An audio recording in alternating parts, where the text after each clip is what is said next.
Good evening. S1 study hacker में आप लोगों का स्वागत है। आज हम लोग बात करेंगे वर्ण के बारे में।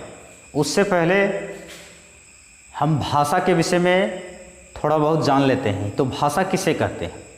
हम अपने अंदर की भावना को व्यक्त करने के लिए जिस माध्यम का सहारा लेते हैं उसे हम भाषा कहते हैं।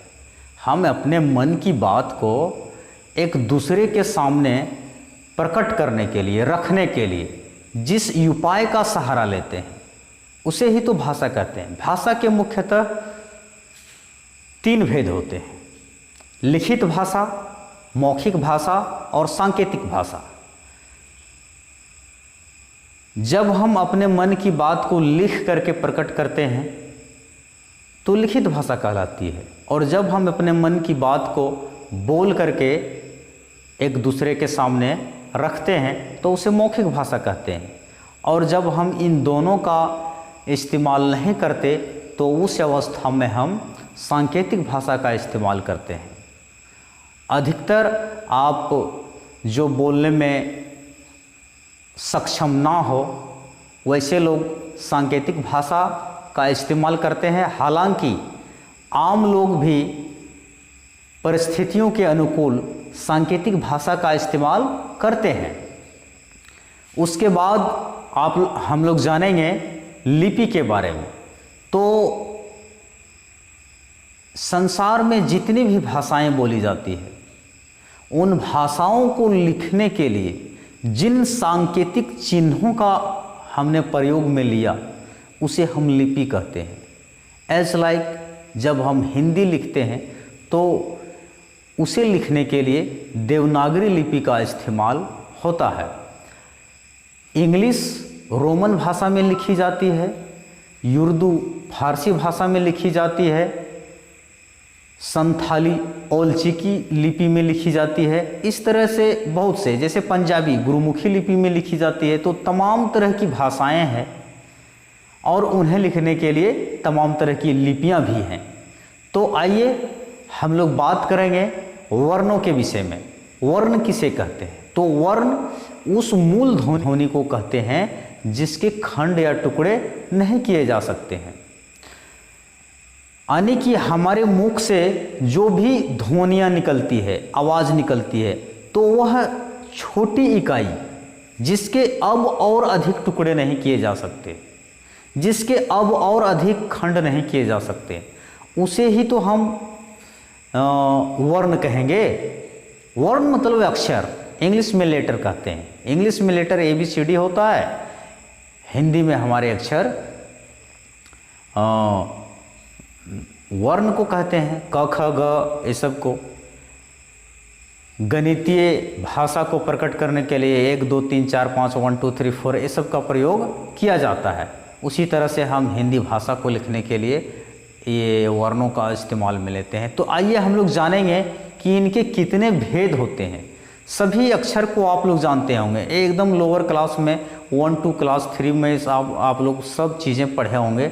बस यहाँ पर जानने की ज़रूरत है कि कौन अक्षर को क्या कहा जा रहा है। यहाँ पर इसी बात को आज हम लोग यहाँ पर देखेंगे और समझेंगे। तो चलिए इसे हम फटाफट स्टार्ट कर लेते हैं, देखते हैं। चलिए, वर्ण। वर्ण किसे कहते हैं? तो अभी हमने आपको बताया कि वर्ण उस मूल ध्वनि को कहते हैं, आवाज़ को कहते हैं, वॉइस को कहते हैं जिसके अब और अधिक टुकड़े नहीं किए जा सकते। जैसे अ, अब इसके और कितने टुकड़े कर सकते हैं? अ को और छोटा करके कभी बोल सकते हो? नहीं ना। क, इसके थोड़े से टुकड़े हो सकते हैं, जैसे क में अ मिला हुआ है, लेकिन और अब अधिक टुकड़े नहीं हो सकते हैं। तो आप बातों को समझ पा रहे होंगे भली भांति।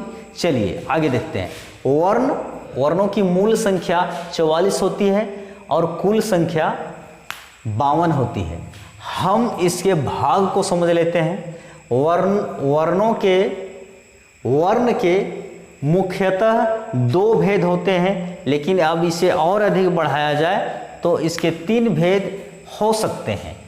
जैसे स्वर वर्ण, व्यंजन वर्ण और यायोगवाह। यायोगवाह क्या होता है इसे हम बाद में बताएंगे।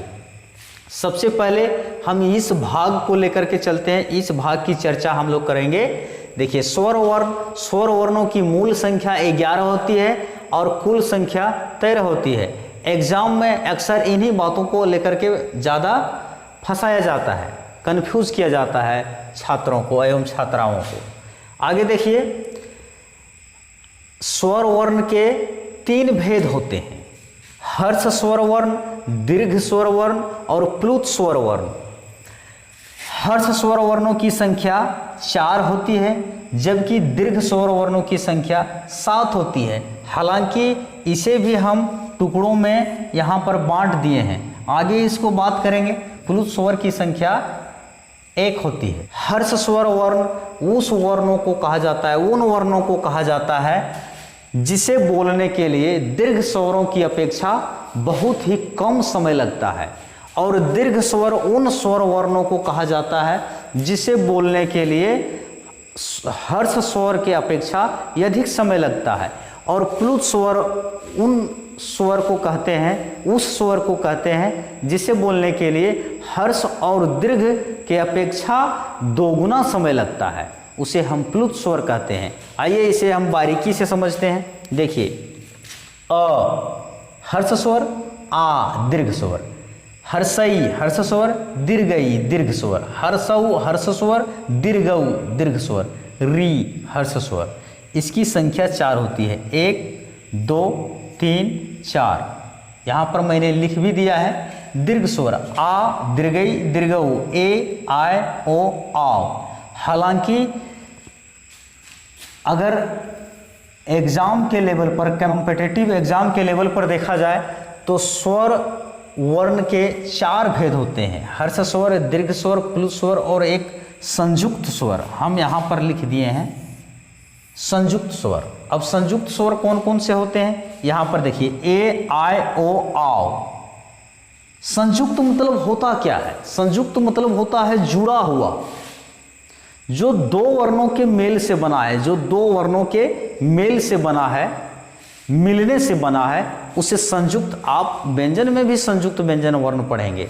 यहाँ पर संयुक्त स्वर वर्ण भी होते हैं, जैसे आ के साथ हर्षई दीर्घई को जोड़ेंगे तो ए बनेगा, आय आ के साथ ए आय को जोड़ेंगे तो आय बनेगा, आ के साथ हर्षऊ दीर्घऊ को जोड़ेंगे तो ओ बनेगा, आ के साथ ओ आओ को जोड़ेंगे तो आओ बनेगा।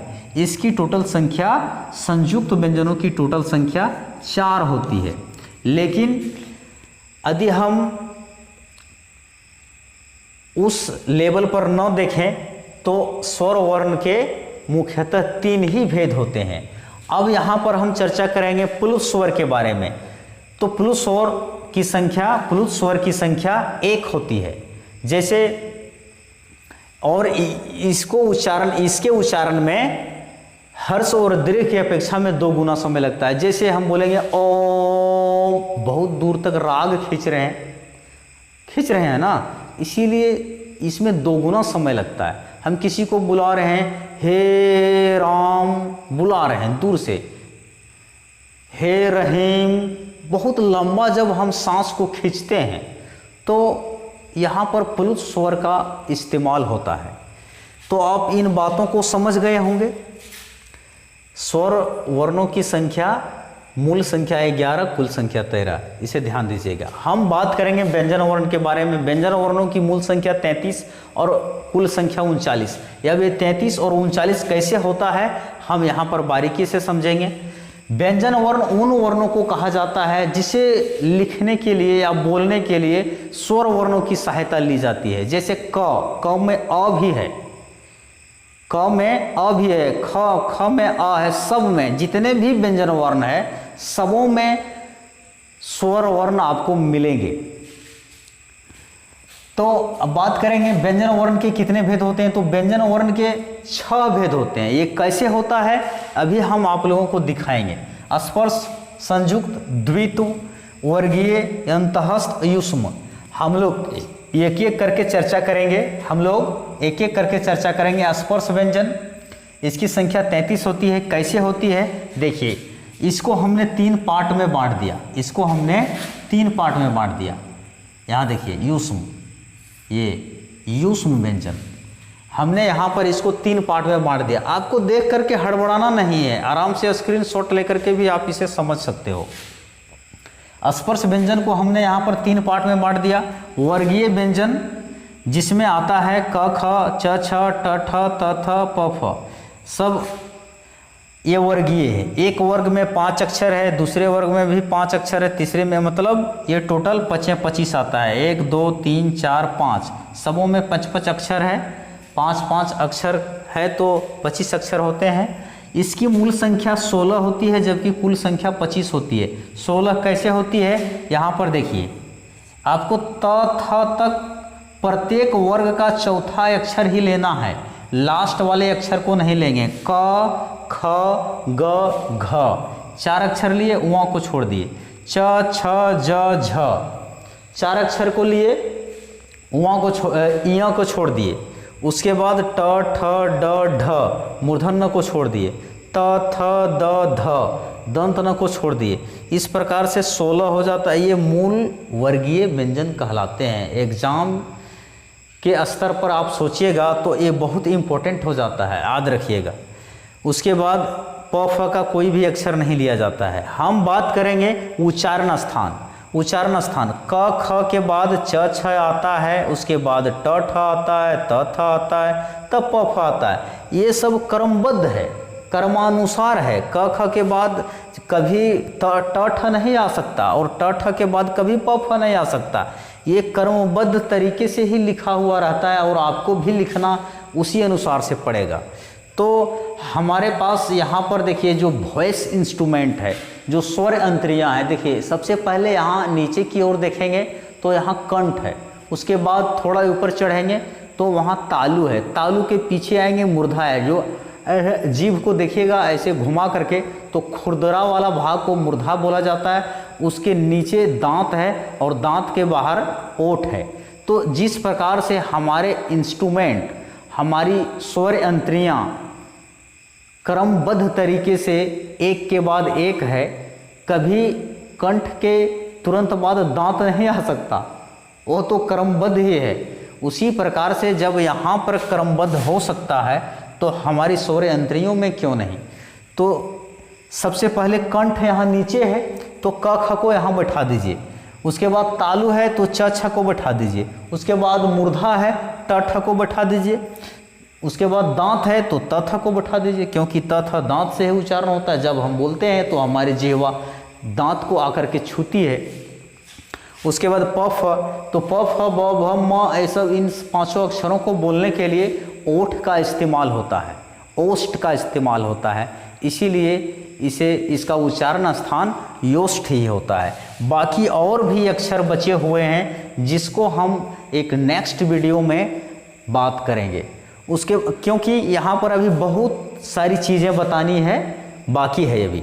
देखिए अंतःस्थ व्यंजन के बारे में हम लोग बात करेंगे। यहाँ पर थोड़ा सा हम चूक गए। यहाँ पर आप लोग देख लीजिए, अ को शहीद वर्ण के नाम से जाना जाता है। क्यों शहीद वर्ण कहा जाता है? क्योंकि आप जितने भी यहाँ पर अक्षर समूह को देख रहे हैं, ये सभी में समाया हुआ है, सबों में शहीद हो गया है, सब में घुस गया है। इसीलिए इस अ को शहीद वर्ण के नाम से जानता है। आ को विवृत वर्ण भी कहा जाता है। क्यों? क्योंकि जब हम आ बोलेंगे, साधारणतः बहुत से छात्रों को हम देखते हैं कि अ आ ऐसे सिंपली पढ़ता है, जबकि जब आ की बारी आती है तो मुंह बहुत खोलना पड़ता है। आ बिल्कुल, तभी आप आ को बोल पाइएगा। ये वृत्त नहीं है, बहुत बड़ा वृत्त है, विवृत है। आ बहुत खोल देते हैं मुंह को, इसीलिए इसका नाम विवृत पड़ गया है ना, विवृत वर्ण। याद रखिएगा, नाम में बहुत कुछ रखा है, नाम में ही तो सब कुछ है। हम लोग बात कर रहे थे अंतःस्थ व्यंजन की। यह अंतःस्थ व्यंजन की कुल संख्या और मूल संख्या जो भी बोलिए, इसमें दोनों चीज़ें नहीं है। इसकी संख्या 4 होती है। यह अंतःस्थ य, और देखिए नाम ही वही है। ये कौन सा य है? ये अंतःस्थ य, ये अंतःस्थ य, अंतःस्थ य र ल व।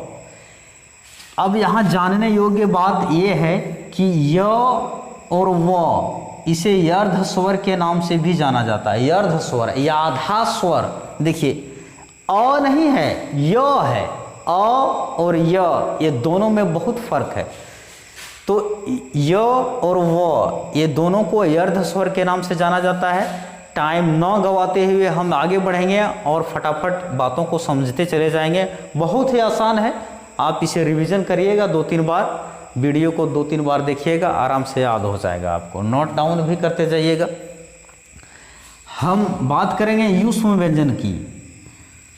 तो युष्म व्यंजन किसे कहते हैं? जिन व्यंजन वर्णों को बोलने के लिए हवा गर्म होकर के मुख से बाहर निकलती है उसे हम युष्म व्यंजन वर्ण कहते हैं। जिसमें आता है तालव्य श।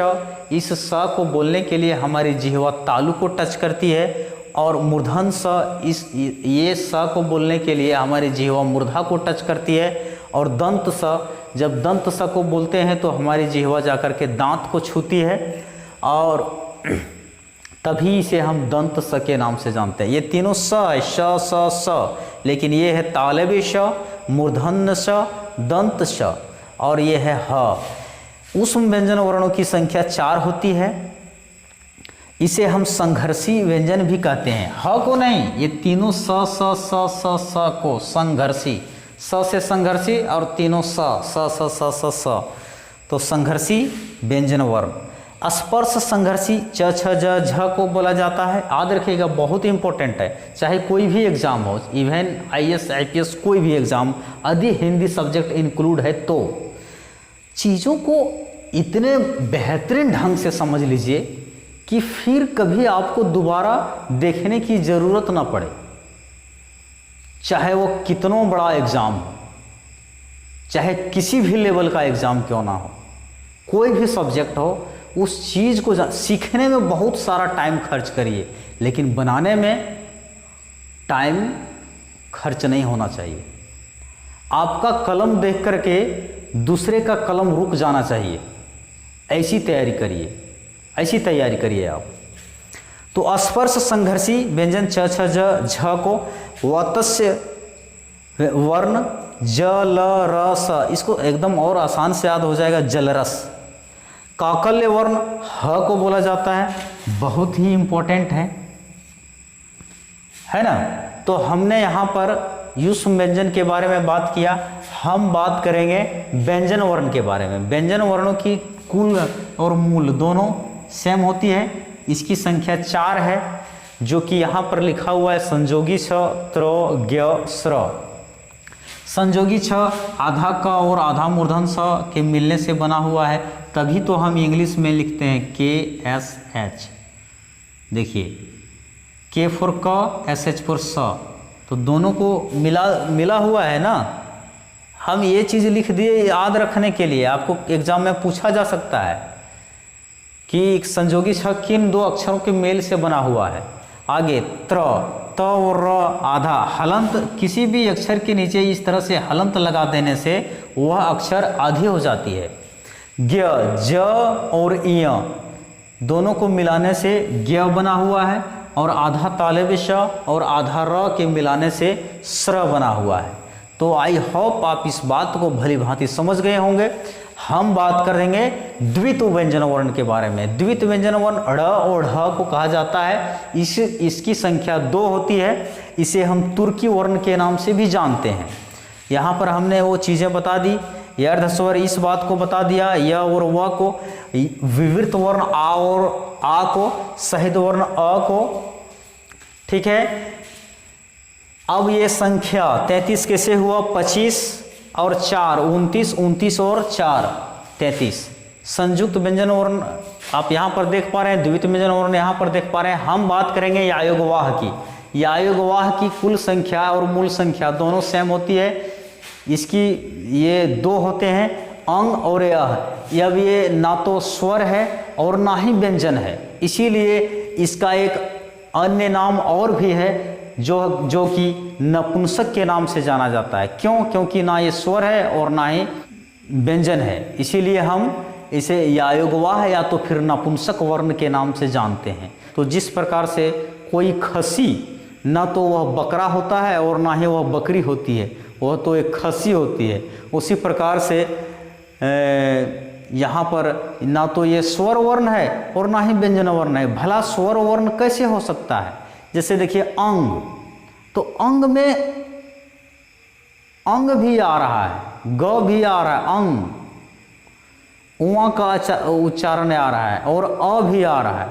तो एक तरफ तो अ है, दूसरे तरफ तो व्यंजन है, एक तरफ स्वर है, एक तरफ व्यंजन है, इसीलिए। और अह, देखिए अह एक तरफ तो अ है और ह भी है, ह उसमें है, इसीलिए इसे नपुंसक वर्ण कहा जाता है। तो आई होप आप लोग इस बात को बढ़िया से समझे होंगे। मिलेंगे फिर नेक्स्ट पार्ट में इसी चैप्टर से रिलेटेड उच्चारण स्थान को लेकर के। तब तक के लिए जय हिंद।